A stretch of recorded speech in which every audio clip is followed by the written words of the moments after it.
Orang tua itu tidak ada yang kepingin anaknya lebih buruk daripada dia. Maka saya juga bisa paham Pak, kalau ada presiden yang anaknya mau jadi wali kota, paham saya itu. Paham. Ada gubernur anaknya mau jadi bupati, saya paham juga. Ada mantan presiden anaknya bela-belain harus jadi cawapres, saya paham juga itu. Bisa paham Bapak Ibu. Bisa kita pahami.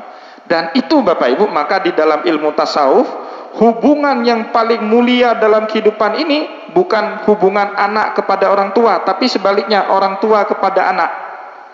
Coba Bapak Ibu perhatikan di dalam syariat kita, kalau seorang anak kehilangan bapaknya, itu ada namanya di dalam syariat kita, namanya yatim Bapak Ibu, ya kan? Seorang anak nggak ada lagi orang tuanya, nggak ada lagi bapaknya, itu namanya yatim. Seorang anak kehilangan ibunya, namanya piatu. Seorang suami ditinggal mati sama istrinya, namanya duda. Seorang istri ditinggal mati sama suaminya, namanya janda. Seorang ayah atau seorang ibu yang ditinggal mati sama anaknya, namanya apa Pak? Nggak ada namanya. Muslimin dan muslimat yang dimuliakan oleh Allah, di dalam hadis Rasulullah SAW mengajarkan kepada kita 3 kemungkinan dari amal soleh yang kita lakukan dalam kehidupan dunia akan dibalas sama Allah dengan salah satu dari 3 kemungkinan tadi. Tapi kemudian dalam ilmu tasawuf Bapak Ibu, misalnya Imam Al-Ghazali menyebut di dalam kitab Ihya Ulumuddin, ada kemungkinan yang keempat. Apa itu kemungkinan yang keempat?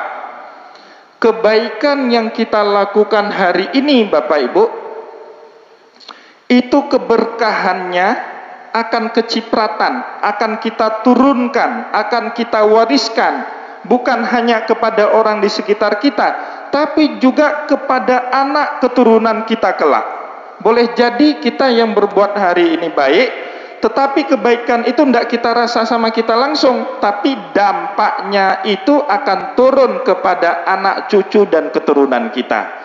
Itu yang dinamai oleh Imam Al-Ghazali dengan barakatul walad bil amalil walid. Keberkahan hidup seorang anak kadang-kadang bukan hebatnya anak itu, tetapi karena banyaknya amal soleh yang dulu dilakukan oleh kedua orang tua kita. Nah ini contohnya Bapak Ibu berserak betul di dalam Al-Quran, banyak sekali di dalam Al-Quran. Saya ambil satu contoh. Bapak Ibu kalau baca surat Kahfi akan temu cerita di mana Nabiullah Musa suatu hari minta berguru kepada Khidir. Ceritanya ma'ruf, semua kita tahu ceritanya. Sampai akhirnya Khidir awalnya dia enggan, tidak mau terima Musa karena tahu Musa ini bukanlah orang yang sabar. Tapi karena Nabiullah Musa ngotot terus minta, akhirnya Nabiullah Khidir menerima, tapi dengan satu syarat. Qala fa ini tabatani fala tas'alni an syai'in hatta uhdisalaka minhu dzikra. Boleh kalau kamu ikut saya, tapi kamu jangan banyak tanya sebelum saya sendiri ceritakan maksud dibalik dari peristiwa itu. Disetujui deal, pegang tangan, fantalaka. Kemudian jalan-jalanlah 2 orang Nabi Allah ini. Nah Bapak Ibu singkat cerita, sampailah Nabiullah Khidir dan Musa ke suatu kampung. Hatta idza ataya ahla qaryatin istat'ama ahlaha fa abau ayyudayyifuhuma fawajada fiha jidaran yuridu ayyanqadda fa aqamah. Nah, sampai di satu kampung. Nah, di kampung itu didapati ada satu rumah yang dindingnya sudah pada roboh. Dan kemudian Nabiullah Khidir ajak Musa ikut gotong royong untuk membangun kembali dinding rumah yang sudah roboh itu. Tapi sebelumnya Bapak Ibu, penduduk kampung itu cuek sama tamu yang datang ke situ. Tidak dimuliakan, tidak diberi makan, tidak diberi minum. Jangankan diberi makan, diberi minum, disapa tegur pun enggak. Jadi dulu Bapak Ibu kalau kita pergi ke suatu tempat, kalau nggak diberi tempat tinggal, nggak beri minum, nggak diberi makan, bisa mati kelaparan. Karena dulu itu belum ada hotel, belum ada restoran, ya. Jadi akhirnya Nabiullah Musa berat hati. Kamu ajalah, nggak mau saya. Ini masyarakat sombong, nggak mau muliakan tamu. Ngapain kita gotong royong membangun rumah yang sudah roboh di kampung ini? Ya, tapi Nabiullah Khidir tetap melakukan itu, gotong royong membangun kembali dinding-dinding rumah yang sudah roboh. Nah, setelah peristiwa itu Nabiullah Khidir keluar dari tempat itu. Nabiullah Musa tetap bertanya, Khidir, ngapain kamu berbaik hati kepada orang yang sombong di kampung tadi? Terus ditanya. Awalnya Nabiullah Khidir tidak mau jawab, diam. Tapi karena terus-terusan ditanya, akhirnya ceritalah Nabiullah Khidir. Nah, ceritanya gini Bapak Ibu. Kata Khidir sebagaimana dikisahkan ulang sama Allah di dalam Al-Qur'an, ammal jidaru fakana li ghulamaini yatimaini fil madinati wa kana tahtahu kanzun lahuma wa kana abuhuma sholiha. Adapun dinding yang sudah roboh tadi yang kita bangun kembali, itu dinding rumah milik 2 orang anak yatim di kampung tersebut, dan di bawahnya ada harta karun, ada harta warisan peninggalan kedua orang tuanya.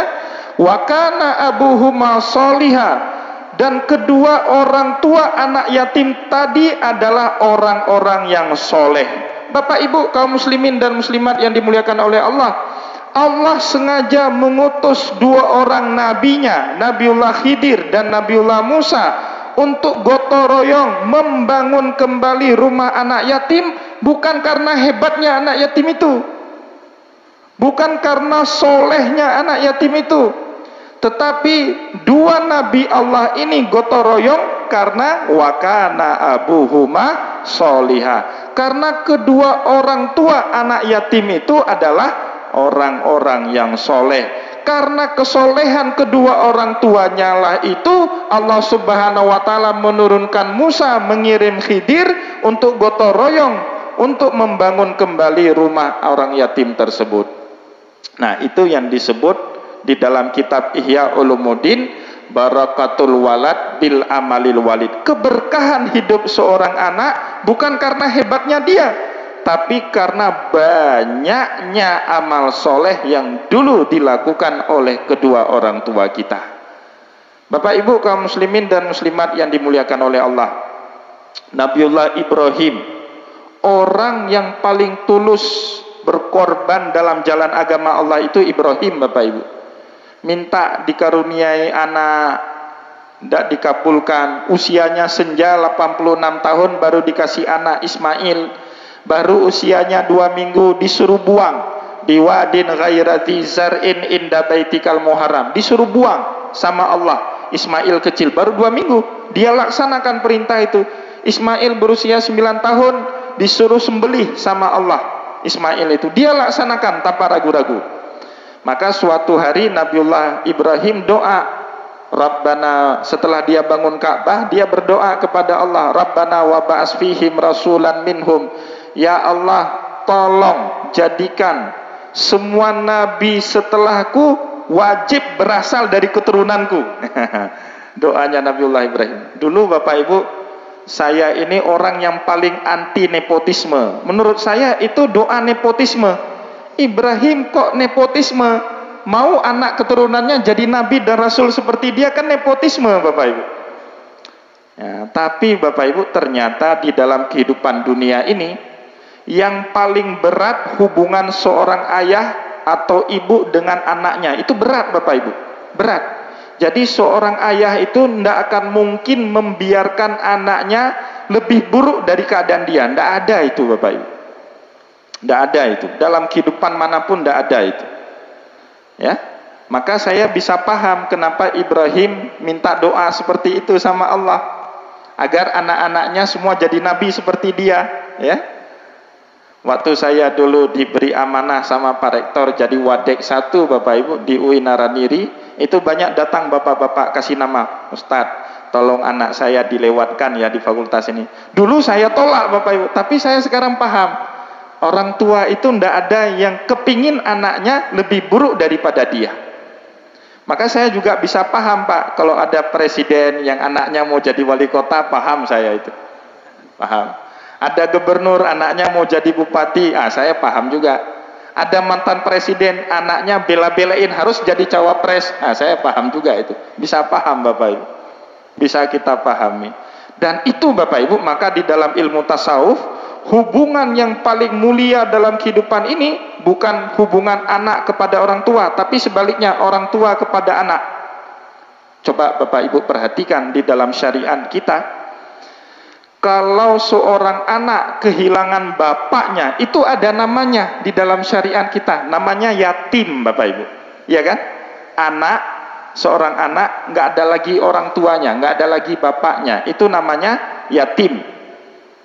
Seorang anak kehilangan ibunya, namanya piatu. Seorang suami ditinggal mati sama istrinya, namanya duda. Seorang istri ditinggal mati sama suaminya, namanya janda. Seorang ayah atau seorang ibu yang ditinggal mati sama anaknya, namanya apa Pak? Nggak ada namanya. Kita Pak punya anak kita mati, meninggal dunia. Kita ini yang kehilangan anak, namanya apa Pak? Nggak ada Pak. Untuk apa? Menunjukkan betapa kultusnya, betapa murninya, betapa sucinya hubungan seorang orang tua dengan anaknya. Maka Bapak Ibu, kalau kita pahami itu, kita jadi paham kenapa Nabiullah Ibrahim minta sama Allah, Inni ja'iluka linnasi imama. Ibrahim, saya akan menjadikan kamu imam bagi seluruh umat manusia. Apa jawaban Nabiullah Ibrahim? Qala wa min zurriyati. Ya Allah, begitu juga anak keturunan saya jadi nabi semua. Dikabulkan sama Allah. Maka Bapak Ibu jangan heran kalau ada ketua partai politik pingin anaknya jadi ketua partai juga. Ada Pak Camat pingin anaknya jadi camat juga. Jangan heran itu Bapak Ibu. Ya, terima aja. Ya, itu bagian daripada sunnatullah itu. Tapi Bapak Ibu, kata Imam Al-Ghazali dalam kitab Ihya Ulumuddin, Ismail jadi nabi, Ishak jadi nabi, bukan karena hebatnya mereka, tapi karena amal soleh yang sangat banyak dikerjakan oleh Nabiullah Ibrahim, yang keberkahan dari amal soleh itu turun kepada anak-anaknya. Maka anak Nabiullah Ibrahim yang pertama Ishak dari istri yang Ismail, anak yang pertama dari istri yang kedua Hajar, jadi nabinya Allah. Anaknya yang kedua Ishak dari istri yang pertama Sarah, jadi nabinya Allah. Ishak punya anak namanya Yakub, juga kembali jadi nabinya Allah. Yakub punya anak cicitnya Ibrahim, Nabiullah Yusuf, juga kembali jadi nabinya Allah. 400 tahun kemudian Yusuf punya keturunan namanya Musa bin Imran, kembali jadi Nabiullah. Musa ini punya saudara kandung selisih umur 10 tahun dengan Nabiullah Musa, namanya Harun, kembali jadi Nabiullah. Kemudian Nabiullah Harun punya keturunan Nabiullah Daud, kembali jadi nabi. Daud punya anak Sulaiman, kembali jadi nabi. Sulaiman punya anak Ilyasa kembali jadi nabi. Ilyasa punya anak Imran dan Zakaria. Jadi Zakaria itu Bapak Ibu saudaranya Imran. Zakaria jadi nabi dan termasuk nabi yang wajib kita imani, 25 nabi yang wajib kita imani. Imran juga nabi tapi tidak wajib kita imani, bukan termasuk 25 nabi yang wajib kita imani. Zakaria punya anak Yahya, jadi nabi juga. Imran punya anak Maryam punya anak Isa kembali jadi nabi. Itu semua kata Imam Al-Ghazali karena keberkahan Ibrahim alaihissalam yang turun kepada anak keturunannya. Dan saya Bapak Ibu dalam kehidupan ini merasa itu. Dulu waktu saya kecil itu agak nakal dikit lah. Disuruh tidur siang sama orang tua kami, sama ayah kami. Ya biasa anak kecil, main-main, dikunci pintu dari luar, jendela kami buka, loncat, jalan-jalan naik sepeda Bapak Ibu. lihat mangga orang, lihat buah rambutan orang, lihat buah jambu orang yang merah-merah, kami petik. Suatu hari lagi petik buah jambu di atas pohon jambu, Bapak. Yang punyanya pohon jambu itu tunggu di bawah. Tunggu di bawah, dia tunggu. Trennya juga. Katrena juga keno. Turun Pak, mau ditonjoknya saya, mau dipukul saya. Dia tanya sebelum, alhamdulillahnya sebelum dia mau mukul, dia tanya dulu, anak sepo kah? Sepo sinyak kah? Ya, kebetulan orang tua kami, Bapak Ibu imam di menasah kami, ya. Pak Iskandar Usman, mungkin sebagian dari Bapak Ibu kenal dengan orang tua kami. Saya sebut, saya anak Pak Iskandar Usman. Allah. Lah ayah drone imum mbak menasah kamu mohon kaku poh kah?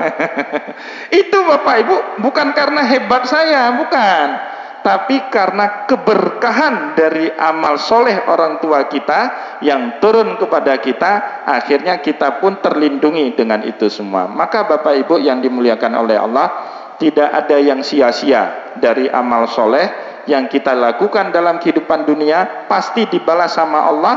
Dari salah satu dari keempat kemungkinan tadi, boleh jadi segera dibalas dalam kehidupan dunia, atau ditunda sampai nanti kita meninggal di akhirat, atau diganti dengan takdir yang lebih baik, atau boleh jadi keberkahan dari amal soleh yang hari ini kita lakukan turun melimpah kepada anak keturunan kita nanti. Semoga Allah Subhanahu wa taala menganugerahkan kepada kita istiqomah selalu dalam menjalankan amal soleh. Amin amin ya rabbal alamin. Saya mohon maaf jika ada yang tidak berkenan. Wallahu muwaffiq ila aqwamit thariq wa nasrun minallah fatun karim. Wassalamualaikum warahmatullahi wabarakatuh.